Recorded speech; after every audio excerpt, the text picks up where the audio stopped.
saya akan tetap terus mengingatkan peraturan dalam webinar Zoom meeting ini, pembekalan nanti akan disampaikan oleh para pemateri. Teman-teman bisa mendengar suara saya. Kalau ada yang bisa mendengar suara saya, tolong beri jempol. Oke, bisa ya. Bagi teman-teman nanti yang berhalangan dengan permasalahan sinyal maupun terkendala suaranya dalam mengikuti Zoom ini, kami dari panitia akan mencoba menyediakan bentuk rekaman atau salinannya dalam bentuk YouTube maupun rekaman suara yang nanti bisa diedarkan ke grup dan peserta sehingga bisa kembali membaca ataupun mendengarkan pentingnya pembekalan ini dan juga dapat membaca dari softfile yang nantinya akan kami berikan. Nah, untuk itu saya akan men-share presensi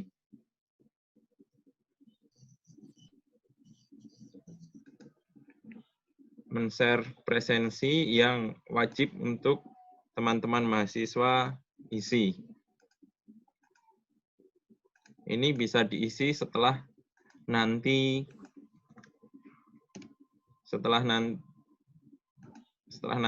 acara ini selesai.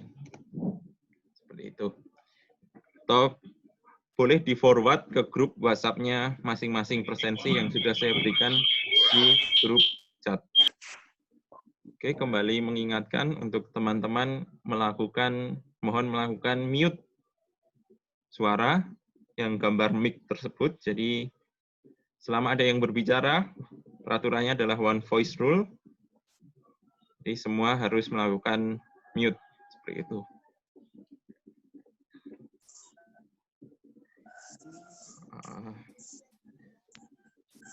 Sambil menunggu Pak Rektor, kedatangan Pak Rektor,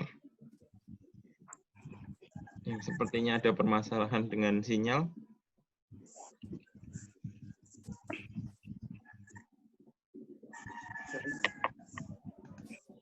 Peserta hari ini sudah 182 yang masuk. Oke, kita akan lanjut saja ke materi yang pertama. Teman-teman mohon menyiapkan catatan dan catat poin-poin yang penting untuk bekal teman-teman mahasiswa dalam melakukan KKN.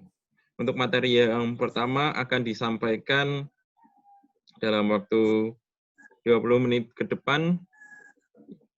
Yang pertama oleh Bapak Dr. Abraham Seretanggulungan, yaitu dengan materi panduan pelaksanaan dan kode etik KKN IAKN Toraja 2020.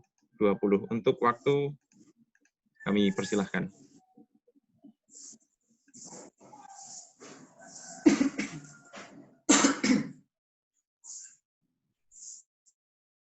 Baik, terima kasih Pak Daniel Fajar Panuntun yang menjadi host sekaligus MC kita pada kegiatan ini.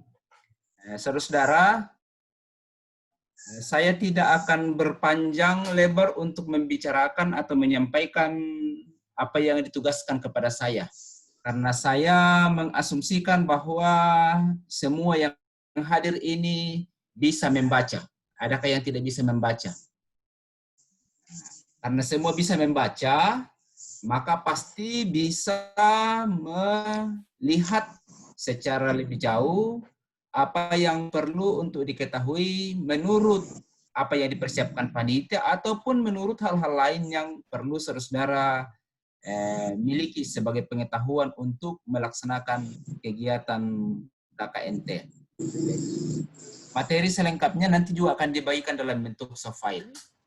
Nah, saya akan menyampaikan bagian-bagian awal dari apa dan bagaimana KKNT IAKN Toraja tahun 2020.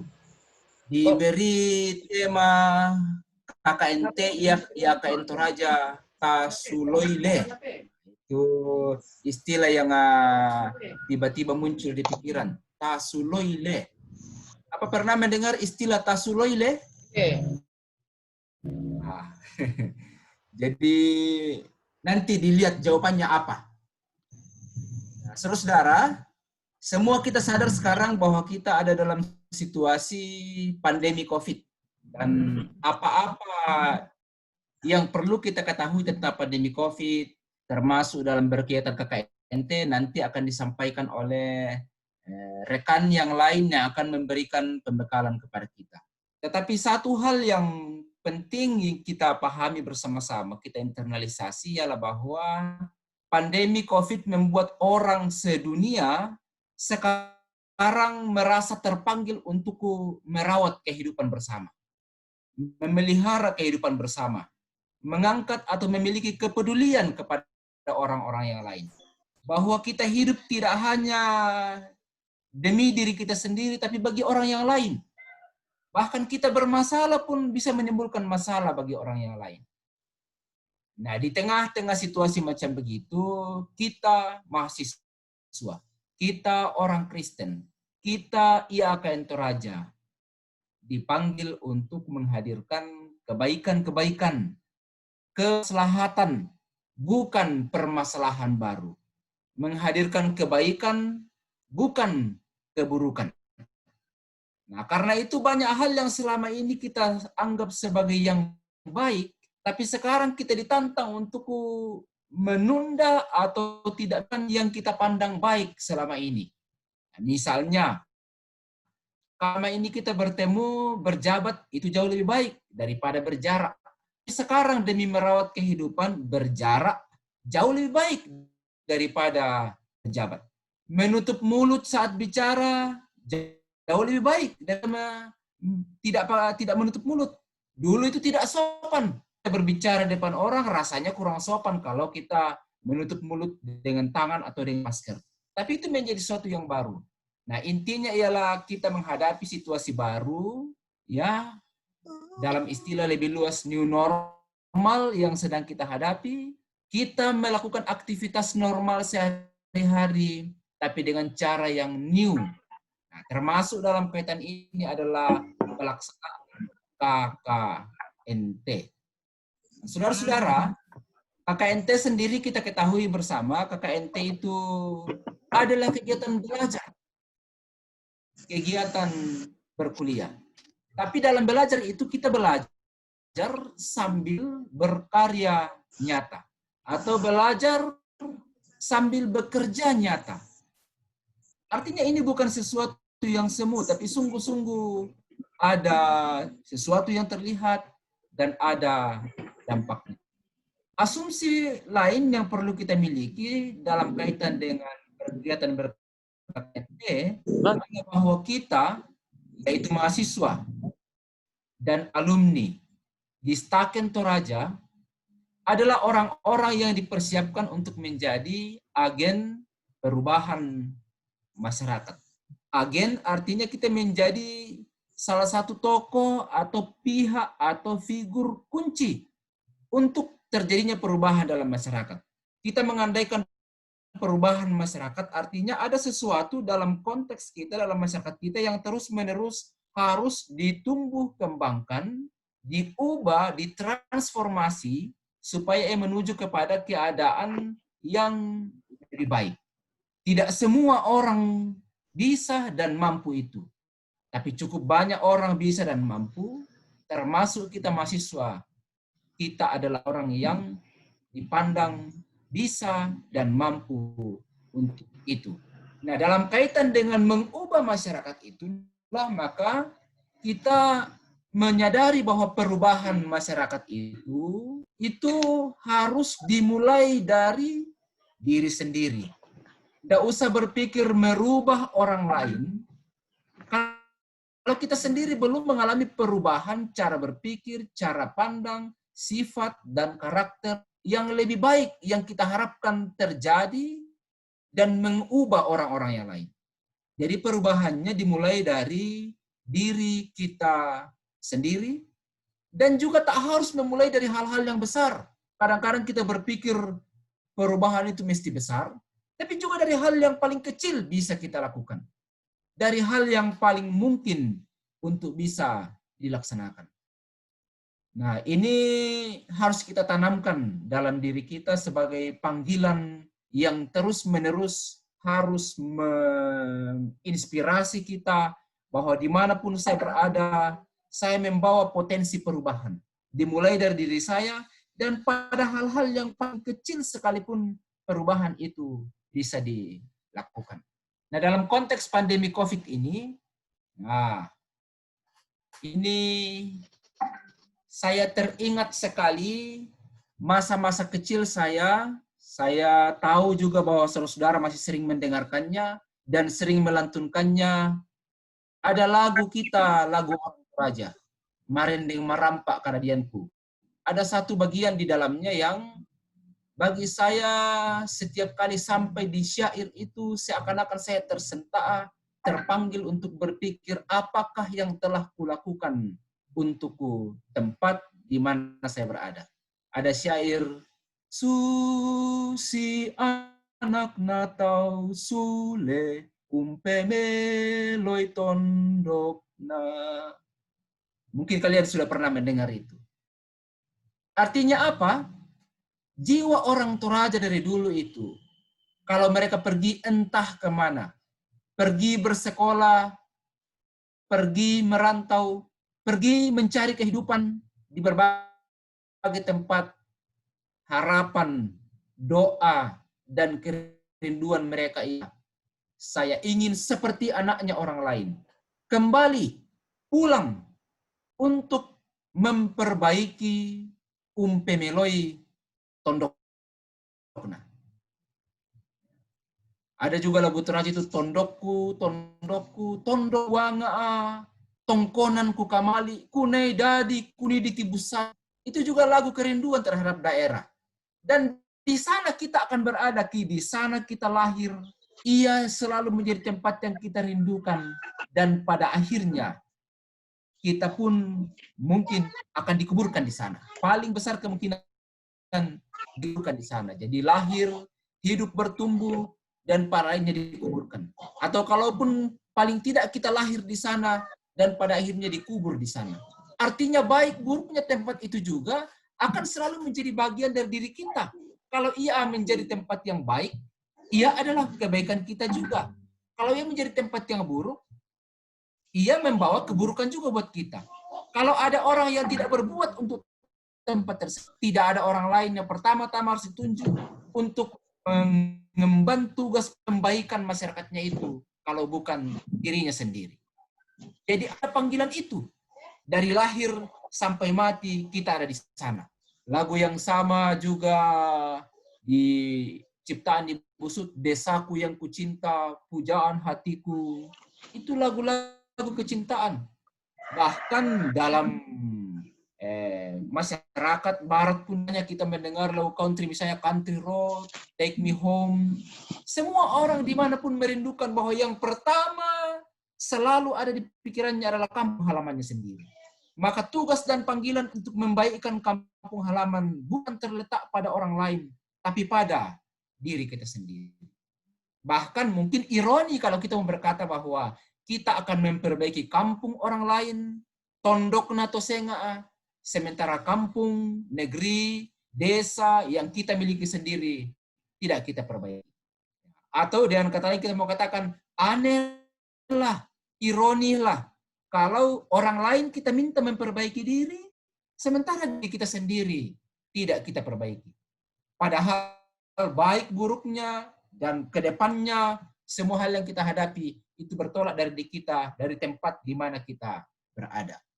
Nah, dari spirit itulah, ini istilah yang saya buat sendiri. Ada tema memang yang disiapkan untuk itu, tapi saya mendukung untuk menamai bahwa KKNT 2020 ini oleh IAKN Toraja, saya bawa dalam bahasa Toraja, Tasuloile.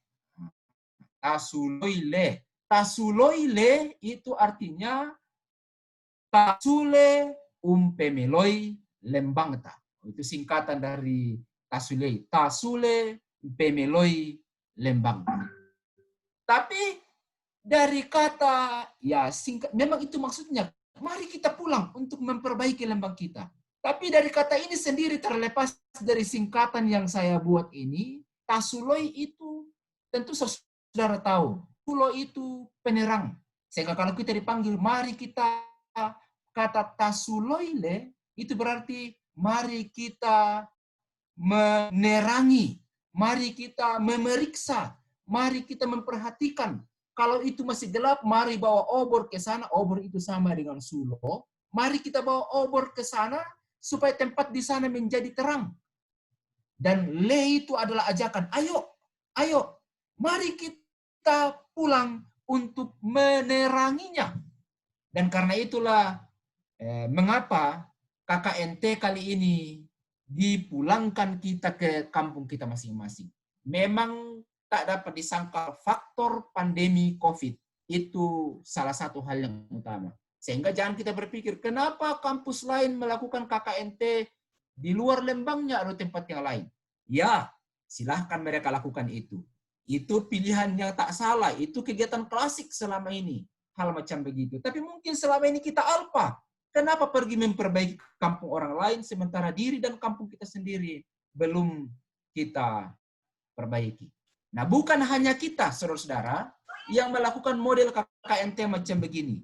Saya mencoba menelusuri di dunia maya, banyak sekali kampus yang memang melakukan KKNT model macam begini. Pulang ke kampung halamannya sendiri. Ada istilah yang mereka pakai, KKNT back to village, pulang kampung. Rata-rata umumnya. Karena itulah cara yang terbaik sekarang dalam kondisi ini. Di samping menurut saya, kondisi ini hanya membuat kita menyadarkan diri bahwa ada selama ini yang alpa kita lakukan, yaitu memperbaiki kampung kita sendiri. Nah, kalau perbaikan ini kita lakukan di kampung kita sendiri, ini akan menjadi suatu karya yang betul kita lakukan dengan bersungguh-sungguh. Tidak jalan saja begitu saja, tapi paling tidak juga dengan demikian kalau selama ini kita hidup di kampung kita dan menjalani aktivitas, rutinitas begitu saja tanpa mencoba untuk usuloi, tanpa mencoba untuk menelisiki potensi-potensi kampung kita maupun kendala-kendala di kampung kita, kita menjadi warga yang boleh dikatakan bermimpi tinggal di kampung tersebut. Nah, KKNT akan mengkondisikan kita untuk berpikir serius. Kampungku seperti apa? Lembangku seperti apa? Ada potensi apa di Lembang saya yang bisa saya kembangkan? Ada masalah apa di Lembang saya yang perlu untuk saya atasi? Apa yang bisa saya lakukan untuk kampungku ini sendiri? Mungkin ada keraguan di antara kita bahwa apakah kita akan didengarkan percakapan kita oleh orang tua kita atau apa? Tidak. Inilah kesempatan saudara-saudara datang juga membawa power IAKN Toraja, artinya membawa embel-embel IAKN Toraja. Artinya saudara-saudara hadir, tidak hanya hadir sebagai pribadi sendiri, tapi di balik diri saudara ada institusi atau ada lembaga yang mengutus saudara hadir di tempat itu. Nah, pun KKNT ini berlangsung dalam jangka waktu yang terbatas, sekitar 2 bulan saja. Baiknya dengan pulang ke kampung sendiri, walau masa KKNT telah berlalu, tapi ketika Anda pulang ke kampung Anda nanti, pun ketika berada di sana, pikiran-pikirannya telah saudara-saudara hidupkan. Kerinduan-kerinduannya telah saudara-saudara hidupkan untuk perbaikan kampung sendiri. Harapan dan doa saudara untuk kampung Anda sendiri terus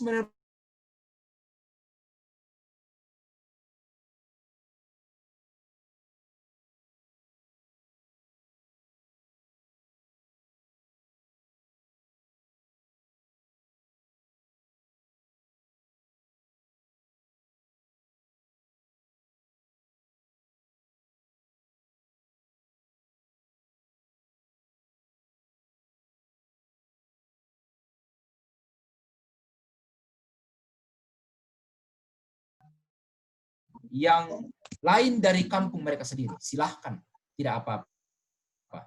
KKNT juga ini fokusnya pada KKN individual atau personal. Ya mungkin ada nanti di kampung yang beberapa orang di dalam. Berpikirlah individual. Bahwa saya tidak hanya berpikir kolektivitas untuk memperbaiki suatu tempat, tapi saya sebagai pribadi, sebagai agen perubahan, harus berpikir apa yang bisa saya lakukan. Jadi jangan merasa kecil hati kalau mengatakan, saya sendiri saya kasihan. Ya memang Anda sendiri lahir kampung itu pada waktu itu. Tidak banyak orang yang lahir dari rahim ibu bersama-sama pada waktu itu. Anda sendiri. Dan Anda sendiri akan pulang. Meninggal di tempat itu nanti. Ya, berharap kita masih panjang umur. Saya tidak berdoa untuk kematian. Tapi kadang-kadang hidup ini memang harus kita hadapi sendiri. Dan karena itu jangan kecil hati. Kalaupun sendiri, tidak usah berpikir perubahan-perubahan yang besar.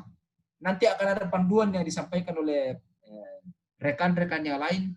Tidak usah berpikir terlalu besar. Mau membuat palang ini sendirian saya siap angkat bahan ini. Tidak perlu memikirkan yang jauh lebih besar. Kalau bisa kita menggerakkan masyarakat, teman-teman kita di kampung tersebut silahkan. Tapi yang paling pertama sekarang ialah memikir apa yang terbaik yang bisa kita lakukan mulai dari sekarang dan sampai akhir hidup kita di tempat tersebut. Ini rencana saya, ini niat saya, ini mimpi saya untuk kampung halaman yang saya tempati. Nah, saya kira itu rambu umum, kalau mau disebut semacam begitu, bahwa KKNT kita ini adalah ta suloile. Mari kita pulang menerangi. Yuk, pulang menerangi kampung kita. Beberapa hal berikut, di sini ada kode etiknya, saya tidak perlu baca ini. Akan dikasihkan nanti bukunya dan lain sebagainya, ini tidak perlu lagi saya sampaikan, sekali lagi kita sudah bisa membacanya, memahaminya pun bisa, dan karena itu demi keterbatasan waktu, maka saya cukupkan apa yang bisa saya sampaikan kepada rekan-rekan sekalian untuk menjadi buah pikir kita, melandasi mengapa dan bagaimana serta untuk apa kita melaksanakan KKNT dengan model macam begini pada tahun ini. Saya kira demikian dan terima kasih.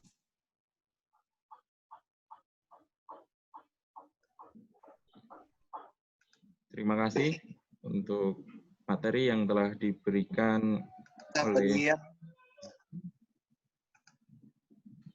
Bapak Pendeta Dr. Abraham. Teman-teman, nanti akan dibagikan materi secara soft file-nya dan juga harapannya rekamannya juga akan diberikan bagi teman-teman sehingga bisa kembali mendalami materi ini. Untuk menjaga keterbatasan pulsa data kita dan berbagai halnya, maka akan dimaksimalkan dan diefektifkan dalam penggunaan webinar Zoom pembekalan KKN pada waktu